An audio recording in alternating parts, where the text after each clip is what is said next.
Planning your future. When it comes to your financial future, you need to plan for yourself first so you can plan for your child later. Through saving in special accounts designed to provide income during your retirement years and tending to some legal matters, you can create your own income stream during retirement and then later for your child. Types of retirement and savings programs. You have several options for saving for retirement. From Social Security benefits to employer-provided 401k plans to your own investments. A lot of ground is covered in this section. Yet understanding all of your retirement savings and retirement income options may inspire you to either start saving or save even more. Social Security. If you pay into the Social Security system as a wage earner, you will receive some of the money you need to retire. Social Security is not intended to provide all of your retirement income needs. How much of a retirement benefit you receive from Social Security depends on how much and how long you paid into the system through payroll deductions. Employer plans. As part of your employment benefits package, some employers provide a way for you to save for and invest in your retirement. The money you save or invest in employer retirement plans accumulates tax-free until you retire and begin withdrawing money from the plan. The most common employer retirement plans offered are called defined contribution plans. For this type of retirement plan, you contribute a fixed amount, the defined contribution, which is usually a percentage of your income. Employers will inform employees on the types of investments they can make in their defined contribution plans and the level of risk associated with each investment. Employees can choose investments with risk levels they are comfortable with to have in their plans. The most common defined contribution plan is a 401k. Your contributions to an employee retirement plan are always vested, which means that you always own them. You never have to give them back. Should you change jobs, you can transfer the amount of your contributions from your old retirement plan to a new one or directly to a rollover IRA. When you contribute to your employee retirement plan, you put some of your income into retirement savings, taking it away from your take-home pay. For example, if your annual income is $40,000 a year, a $1,000 contribution to your retirement plan would reduce your gross before taxes take-home pay to $39,000 a year. If you withdraw money from your defined contribution plan before 59 years of age, which is the earliest age you may withdraw, you will pay a 10% penalty fee on the amount of the early withdrawal in addition to income tax on the withdrawn amount. Individual retirement accounts, IRAs, self-funded retirement plans. You might find saving through an employer easy and convenient.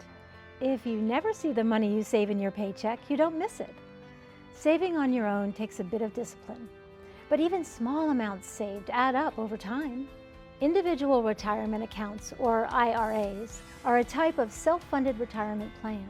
Here, you open the account on your own through a bank, credit union, or investment firm.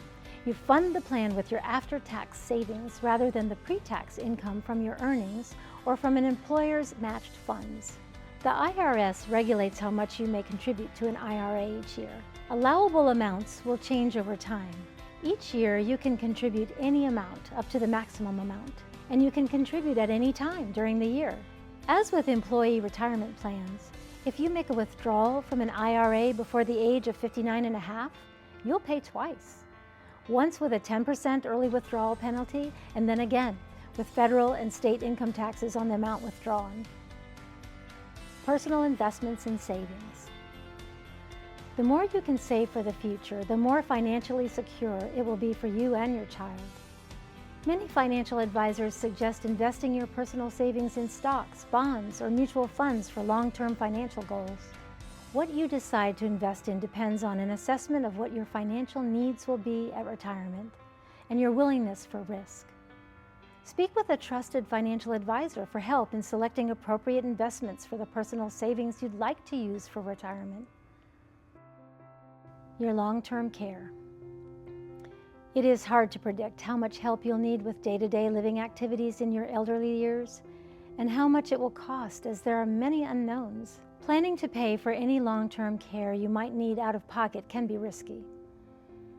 Its cost may turn out to be far more expensive than you expected.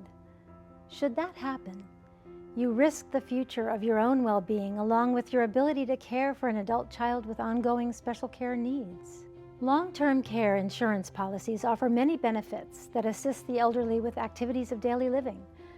Long-term care options include coverage for in-home care, assisted living, hospice care, and nursing home care. Speak with a trusted financial advisor on whether purchasing long-term care insurance is right for you. Why purchase long-term care insurance? Did you know that Medicare does not pay long-term care expenses associated with day-to-day living activities? Medicare is a form of government health care assistance that covers some hospital, medical, and prescription drug expenses, but not expenses associated with long-term daily living activities. Long-term care insurance does. Another consideration is whether a child of yours without disabilities may take on the role of caregiver of your child with special needs.